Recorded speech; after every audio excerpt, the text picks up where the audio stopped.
নমস্কার।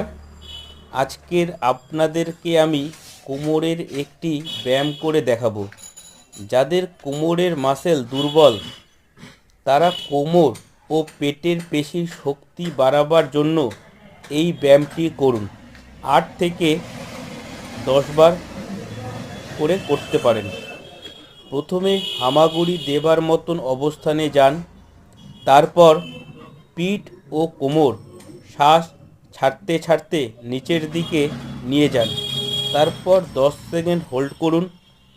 তারপর শ্বাস নিতে নিতে পিঠটাকে বাঁকিয়ে ধনুকের মতো করে 10 সেকেন্ড হোল্ড করুন। এইভাবে পরবর্তী সেটগুলো করুন। যাদের কোমরের ব্যথা শুরু হচ্ছে বা কোমরের ব্যথায় ভুগছেন তারা এই ব্যায়ামটি করে দেখতে পারেন। নমস্কার।